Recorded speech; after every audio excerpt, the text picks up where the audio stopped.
ओम शांति। आज 8 नवंबर 2022 के साकार मधुर महावाक्य हैं। आज की मधुर मुरली में बाबा ने याद की यात्रा का महत्व समझाया। तुम बच्चों को याद की यात्रा में रहना है। ये बुद्धि योग की यात्रा है, रूहानी यात्रा है। चलते फिरते उठते बैठते भी एक बाबा को याद करना है। सुबह सुबह का टाइम इस यात्रा के लिए बहुत अच्छा है। जब बच्चे याद की यात्रा में रहते हैं तो बहुत शांत, गंभीर, बहुत धैर्यवत होते हैं। जो याद की यात्रा में रहने वाले हैं वो बहुत समझू, समझदार होते हैं। बहुत सुंदर बात बाबा ने समझाई। ऐसे बच्चे कम बोलेंगे, धीरे बोलेंगे, मीठा बोलेंगे, कभी भी आपस में लून पानी नहीं होंगे। उनकी वाचा बहुत फर्स्ट क्लास होगी। उन्हें ये नशा रहेगा, हम ईश्वरीय संतान हैं। अपने को आत्मा समझना ये भी मासी का घर नहीं। माया ये बात भी भुला देती है। आधा कल्प का दे अभिमान है तो वो पुरानी आदतें मिटाने में बहुत टाइम लगता है। बाबा ने जो याद की यात्रा सिखाई है, इससे आत्मा पावन बनती है। आप बच्चों को आपस में ज्ञान की लेन देन करनी है। कभी किसी को कोई उल्टी मत नहीं देनी है। अगर कोई उल्टी मत देते हैं तो उनका बुद्धियोग बाबा से टूट जाता है। ऐसे भी बाबा ने कहा उल्टी मत देने वाले हैं। बाबा सावधान करते हैं कि आप ब्राह्मण बच्चों को एक दूसरे को अच्छी ज्ञान की बात तो सुनानी है, कोई उल्टी राय नहीं देनी है। जैसे मम्मा पापा पुरुषार्थ करते हैं, ऐसे आप बच्चों को पुरुषार्थ करना है। आज के मधुर बोल बहुत ही स्पेशल हैं। बहुत एकाग्र होकर सुनेंगे और अपनी चेकिंग साथ साथ करेंगे। बाबा बोले, मीठे बच्चे, तुम्हारी रूहानी यात्रा बहुत गुप्त है, जो तुम्हें बुद्धि योग से करते रहना है। इसी में कमाई है। अटेंशन देंगे। तुम्हारी रूहानी यात्रा बहुत गुप्त है, जो तुम्हें बुद्धि योग से करते रहना है। इसमें ही कमाई है। क्वेश्चन है, याद की यात्रा पर रहने वाले बच्चों की निशानी क्या होगी? मुख्य निशानियाँ, पहली बात, वो बहुत गंभीर और समझदार होंगे। बहुत गंभीर, समझदार होंगे, शांत चित्त रहेंगे। दूसरा, उनमें अशुद्ध अहंकार नहीं होगा। तीसरी बात, उन्हें सिवाय एक बाप की याद के और कोई बात अच्छी नहीं लगेगी। चौथी बात, बहुत कम और धीरे बोलेंगे। हर काम इशारे से करेंगे। जोर से बोलेंगे व हंसेंगे नहीं। पांचवी बात, उनकी चलन बहुत रॉयल होगी। उन्हें नशा होगा, हम ईश्वरीय संतान हैं। आपस में बहुत प्यार से रहेंगे, कभी लून पानी नहीं होंगे। उनकी वाचा बहुत फर्स्ट क्लास होगी। गीत है, रात की राही थक मत जाना, सुबह की मंजिल दूर नहीं। ओम शांति। बच्चे जानते हम रात के राही हैं, परंतु ऐसे नहीं कि तुम कोई रात्रि को ही बुद्धि योग लगाते हो या मुसाफरी पर हो। नहीं, ये तो बेहद की बात है। वो जिस्मानी यात्रा सिर्फ दिन में होती है, रात्रि को नहीं जाते हैं। रात्रि को तो सब सो जाते हैं। इस यात्रा को तुम जानो अथवा बाप जाने, अर्थात निराकार परम पिता परमात्मा जाने और निराकार आत्माएं जाने।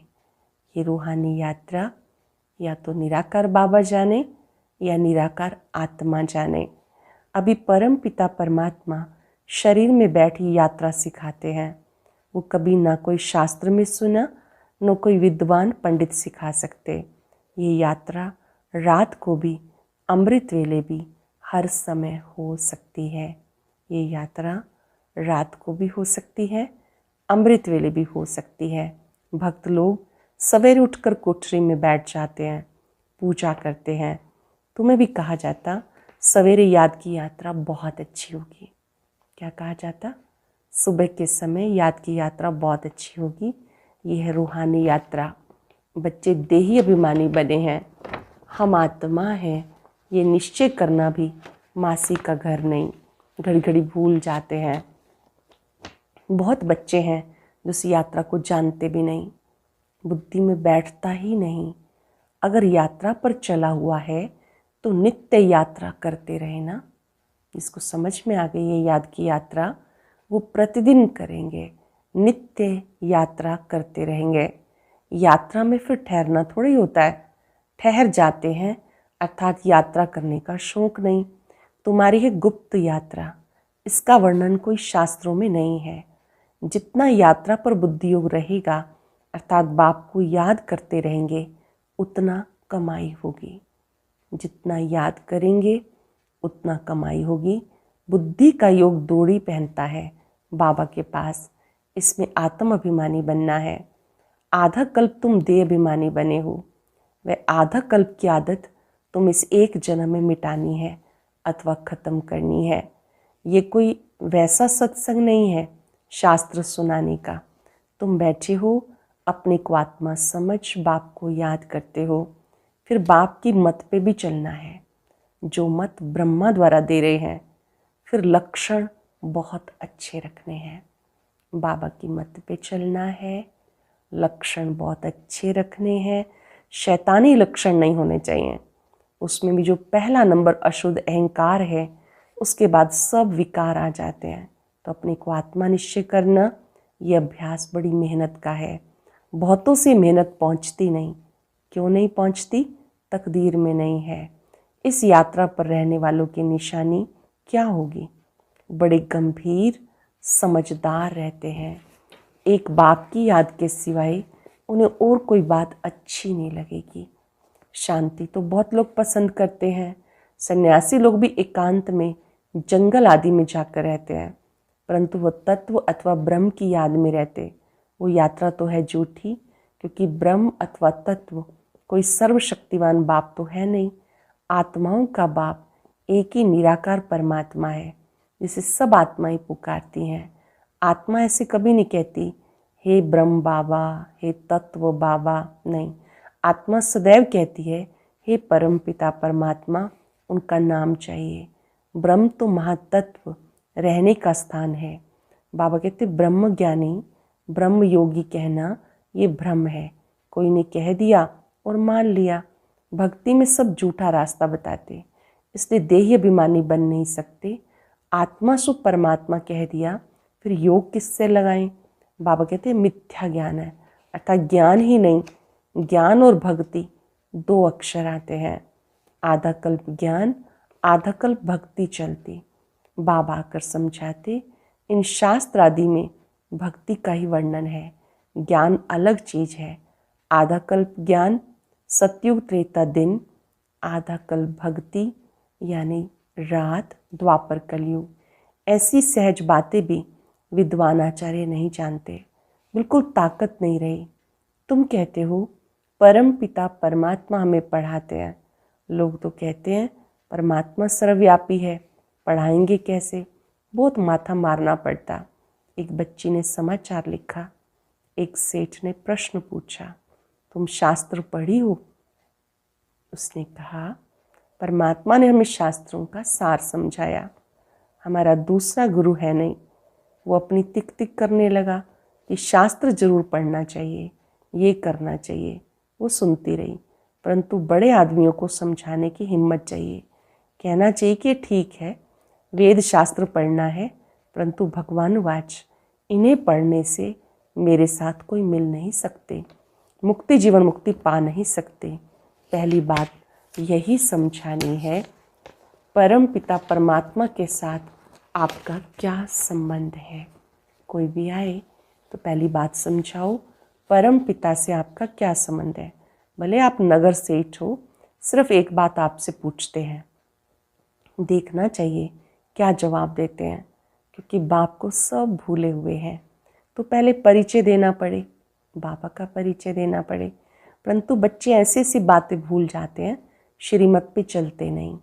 पहले श्रीमत कहती मुझे याद करो, 1 घंटा आधा घंटा याद जरूर करो। 1 घंटा आधा घंटा याद में जरूर बैठो। कई बच्चे सारे दिन में 5 मिनट भी याद नहीं करते। ये सब लक्षणों से पता लग जाता। अगर याद करते हो तो चलन बड़ी रॉयल होनी चाहिए। बच्चों ने राजाओं को कभी देखा नहीं। ये बाबा का रथ तो बहुत अनुभवी है। ब्रह्मा बाबा, शिव बाबा का रथ ये बहुत अनुभवी है, सबको जानते हैं। कोई जेवर आदि लेने आएंगे, महाराजा आएगा, सिर्फ हाथ लगाया और गया, और फिर सेक्रेटरी आप ही बात करेगा। उनका कितना दबदबा रहता। तुम गुप्त हो परंतु बड़ी रॉयल्टी से चलना है। बिल्कुल थोड़ा बोलना चाहिए। क्यों? क्योंकि टाकी से सूक्ष्म, सूक्ष्म से मूल में जाना है। भक्ति मार्ग में बहुत रड़ियाँ मारते हैं, गीत गाते हैं। यहाँ तुम्हें आवाज़ बिल्कुल नहीं करना। अंदर में ज्ञान है, हम आत्मा हैं। बाकी यहाँ थोड़े रोज़ हैं, अब जाना है। शिव बाबा कितना थोड़ा बोलते हैं। बाबा कितना थोड़ा बोलते हैं, सिर्फ इशारा देते हैं, मुझे और वर्षे को याद करो। टॉक नो इविल, सी नो इविल। बहुत सेंटर्स पर अच्छे अच्छे बीके इतना जोर से बोलते हंसते हैं, बात मत पूछो। बाबा समझाते यहाँ तुम्हारा कितना लव होना चाहिए। सतयुग में शेर गाय इकट्ठे जल पीते हैं, यहाँ बहुत प्यार होना चाहिए। वहाँ शेर गायें एक साथ जल पीते हैं, उनमें भी इतना प्रेम है। तो यहाँ तुम्हारा आपस में बहुत प्यार होना चाहिए। हम ईश्वरीय संतान हैं, बड़ी रॉयल चलन चाहिए। हम परम पिता परमात्मा की संतान हैं। श्रीमत पर चलकर बेहद का वर्षा ले रहे हैं। श्रीमत पर नहीं चलते तो कितनी डिससर्विस करते हैं, इसलिए टाइम बहुत लग जाता है। वाचा बड़ी फर्स्ट क्लास होनी चाहिए। स्कूल में बच्चे नंबरवार होते हैं, कोई बहुत अच्छा पढ़ते हैं, कोई 3rd क्लास। गरीबों की लगन अच्छी होती है। 50 गरीब आएंगे तो एक साहूकार। क्यों? क्योंकि बाबा गरीब निवास है। मम्मा गरीब थी परंतु बाबा से आगे चली गई, उन्हें लिफ्ट मिल गई। बाबा ने इनमें प्रवेश किया, ये भी लिफ्ट है। ब्रह्मा बाबा के तन में शिव बाबा आए, ये भी उनको लिफ्ट मिली। बच्चों को देही अभिमानी बनना है, सोल कॉन्शियस बनना है, लक्षण भी सीखने हैं, तब खुशी का पारा चढ़ेगा। बाबा कहते तुम्हें सर्वगुण संपन्न, 16 कला संपूर्ण, संपूर्ण निर्विकारी, पवित्र आत्मा बनना है। इनके पास आते हो तो शिव बाबा को याद करके आओ। तुम्हें याद करना है शिव बाबा को। आते हो मिलने के लिए तो शिव बाबा को याद करके आओ। ये तो गावड़े का छोरा था, ये है ही निधन के, दुख देने वाले छोकरों की दुनिया। छोकरे अर्थात क्यों गिरे? माए ने गिरा दिया। बाबा कारण बताते, तुम भारतवासी स्वर्ग के मालिक थे, फिर गिरे क्यों? तुम मुझ बाप को भूल गए। क्यों गिरे? बाबा को भूल गए। मुझे याद करो तो चढ़ जाएंगे। मुख्य बात है बाप को याद करना, ज्ञान की बातें सुननी और सुनानी है, सर्विस करनी है। मम्मा भी सर्विस करती थी, बाबा जाते नहीं जा सकते। बच्चे कमाई करते तो सर्विस करने वाले हो गए ना। बाबा को तो एक जगह रहना है, सबको यहाँ के रिफ्रेश होना है। यहाँ मधुबन में जो आते हैं तो सागर बाबा बहुत पॉइंट्स देते हैं, फ़र्क है ना। भले सेंटर्स पर अच्छे अच्छे हैं तो भी यहाँ आना पड़ता। बाबा अच्छी तरह समझाते, बहुत अच्छे अच्छे बच्चे भी आपस में लून पानी है, वो औरों को क्या समझाएंगे। बच्चे खुद आपस में लून पानी है, अर्थात छोटी छोटी बात में मतभेद है, लड़ाई झगड़ा है, वो क्या सिखाएंगे। आपस में बात नहीं करते, कितना नाम बदनाम करते। इसलिए बाबा मुरली चलाते कि कहाँ बच्चों की आँख खुले, परंतु ब्राह्मणियाँ आपस में मिलती नहीं, बात नहीं करती। ये बहुत बड़ी मंजिल है। बाबा कहते मैं आता हूँ तुम्हें विश्व का मालिक बनाने। कोई हथियार आदि नहीं, ना कोई खर्चे की बात है। सिर्फ शिव बाबा को याद करो, दैवी गुण धारण करो, आपस में बहुत मीठा बोलो, सबको ज्ञान की बातें सुनाओ। तुम्हारा धंधा यही है। गीता का रहस्य इन चित्रों से समझाना है। वे भक्ति के गीत गाते हैं, हे पतित पावन नाओ, आके पावन बनाओ। गीता के भगवान ने आके पावन बनाया। तुम जानते हो गीता का भगवान हमें फिर से नर से नारायण, मनुष्य से देवता बना रहे हैं। परंतु अपने में गुण तो देखो, कोई कोई का झूठ तो जैसे नंबर 1 धर्म है। तुम बच्चों को बिल्कुल भी दुख नहीं देना चाहिए। तुम बच्चों को किसी को भी दुख नहीं देना चाहिए। किसी को दुख देते हैं तो जानवर से भी बदतर है। मुख से कुछ और कहते हैं, आपस में लून पानी होते रहते हैं, तो बहुत डिससर्विस करते हैं। इसको ही माया का ग्रहण कहा जाता। कोई पर ग्रहचारी बैठती है तो ग्लानि करने लग पड़ते। किसकी ग्रहचारी थोड़ा समय चलती, किसकी अंत तक भी उतरती नहीं है। तो बच्चों को सर्विस में लगा रहना चाहिए। बाबा सर्विस बिगर हम रह नहीं सकते। खुद ही कहना चाहिए, बाबा हम सेवा के बिना रह नहीं सकते, हमें कहीं भेजो। जो सर्विस ही नहीं जानते तो उनको बाबा थोड़ी अलाउ करेंगे। देखेंगे इन्हें सर्विस का शौक़ है, कहते हैं बाबा हमें फलानी सर्विस का शौक़ है, तो बाबा भेज देते हैं। सर्विस बिगर क्या पद पाएंगे। तुम्हारी सर्विस है मनुष्य को देवता बनाना। पूछना है परम पिता परमात्मा से क्या संबंध है। बाबा ने कुरुक्षेत्र वालों को डायरेक्शन दिए, बड़े बड़े बोर्ड लगा दो, मेले में पोस्टर जरूर लगा दो, तो सबका विचार चलेगा कि ये ठीक पूछते हैं, ये बड़ी अच्छी बात है। वहाँ पंडे लोग ऐसे हैं जो माथा खराब कर देते हैं। देखा गया तीर्थों पर बहुत सर्विस नहीं हो सकती, बहुत समझ भी जाते हैं, फिर कहते हैं हम अगर ये ज्ञान समझाने लग पड़े तो हमारी कमाई चट हो जाएगी। इतने सब फॉलोअर्स कहेंगे ये बीके पे आशिक हुआ। इसमें बड़ी समझ, दूरादेशी बुद्धि चाहिए। बलिहारी शिव बाबा की, उनकी श्रीमत पे चलना है। बलिहारी शिव बाबा की, उनकी मत पे चलना है। ज्ञान में बड़ी अच्छी बुद्धि चाहिए, श्रीमत पे चलना चाहिए। बहुतों को अहंकार आ जाता है, मेरे जैसा कोई नहीं। कोई तो ऐसे बुद्धू हैं, समझते हैं ब्रह्मा भी क्या है। जैसे हम जिज्ञासु हैं ऐसे ब्रह्मा भी जिज्ञासु है। कोई पॉइंट में हम तीखे हैं, कोई पॉइंट में करके ब्रह्मा तीखा होगा। अरे मम्मा बाबा जरूर सबसे तीखे होंगे ना, हमारे माता पिता वो जरूर सबसे तीखे होंगे। हम उनका सामना क्यों करते हैं। बहुतों को अहंकार आ जाता है। बाबा कहते रात की राही थक मत जाओ, बंदरपना छोड़ दो, नहीं तो सजाएं खाएंगे। दैवी गुण धारण करने हैं, किसको भी कभी उल्टी मत नहीं देनी चाहिए। दैवी गुण धारण करने हैं, कभी किसी को उल्टी मत नहीं देनी चाहिए। ऐसी मत नहीं देनी चाहिए जिससे उनका बुद्धियोग टूट पड़े। धुतियाँ उल्टी मत देती हैं, ये भी शास्त्रों में नाम है। धुतियाँ जो इधर की बात इधर कर दें, बात चेंज करके बता दें और जिससे सामने वाले का बुद्धियोग बाबा से टूट जाए।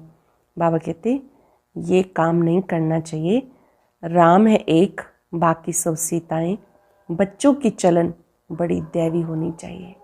देवी देवताओं जैसा चाल चलन व्यवहार होना चाहिए। अच्छा, मीठे मीठे सिक्के लदे बच्चों प्रति माता पिता बाप दादा का याद प्यार गुड मॉर्निंग। रूहानी बाप की रूहानी बच्चों को नमस्ते। रूहानी बच्चों की रूहानी बाप दादा को नमस्ते, गुड मॉर्निंग। शुक्रिया बाबा, शुक्रिया। धारणा के लिए सार। पहली पॉइंट है सत्य बाप सत्य बनाने आए हैं, इसलिए कभी झूठ नहीं बोलना, सदा सच्चे होके रहना है, किसी को भी दुख नहीं देना। मुख से ज्ञान की बातें बोलनी है, वाचा बहुत फर्स्ट क्लास रखनी है। किसी को भी उल्टी मत देकर धुत्तीपना नहीं करना है। किसी को भी उल्टी मत देकर धुत्तीपना नहीं करना। वरदान है कंपेनियन को कंबाइंड रूप में अनुभव करने वाले स्मृति स्वरूप भव। कंपेनियन को कंबाइंड रूप में अनुभव करने वाले स्मृति स्वरूप भव। कई बच्चों ने बाप को अपना कंपेनियन तो बनाया है, लेकिन कंपेनियन को कंबाइंड रूप में अनुभव करो। साथी तो बनाया है, उसे कंबाइंड रूप में अनुभव करो। अलग हो ही नहीं सकते, किसी की ताकत नहीं जो मुझ कंबाइंड रूप को अलग कर सके। ऐसा अनुभव बार बार स्मृति में लाते स्मृति स्वरूप बन जाओ। जितना कंबाइंड रूप का अनुभव बढ़ाते जाएंगे उतना ब्राह्मण जीवन बहुत प्यारी मनोरंजक अनुभव होगी। जितना कंबाइंड रूप का अनुभव बढ़ाते जाएंगे उतना ब्राह्मण जीवन बहुत प्यारी मनोरंजक अनुभव होगी। सरल शब्दों में बाबा को साथी बनाने के साथ साथ कंबाइंड रखेंगे तो ये जीवन मनोरंजक लगेगी। इस तरह से कंबाइंड हो जाएं कि हमें कोई अलग ना कर सके। स्लोगन है, दृढ़ संकल्प की बेल्ट बांधी हुई हो तो सीट से अपसेट नहीं हो सकते। दृढ़ संकल्प की बेल्ट बांधी हुई हो तो सीट से कभी अपसेट नहीं हो सकते। आज अभ्यास करेंगे, मैं स्मृति स्वरूप आत्मा हूँ। बाबा ने मुझे श्रेष्ठ स्मृतियां दिलाकर समर्थ बनाया है। बाबा स्वयं मेरा साथी है, कंबाइंड है। जैसे आत्मा और शरीर कंबाइंड है, ऐसे बाबा और मैं कंबाइंड है।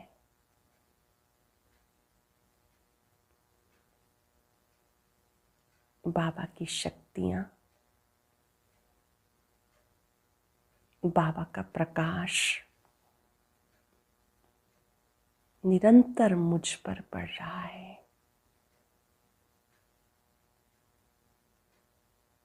इस कंबाइंड स्थिति से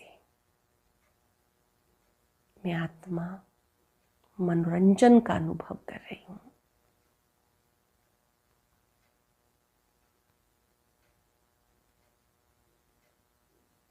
बाबा की शक्तियों को निरंतर अपने में आता अनुभव करें। दृढ़ संकल्प करें, मुझे ये रूहानी यात्रा नित्य करते रहना है, कंबाइंड रहना है। मैं स्मृति स्वरूप आत्मा हूँ। और अब सुनते हैं आज का अव्यक्त ज्ञान मोती।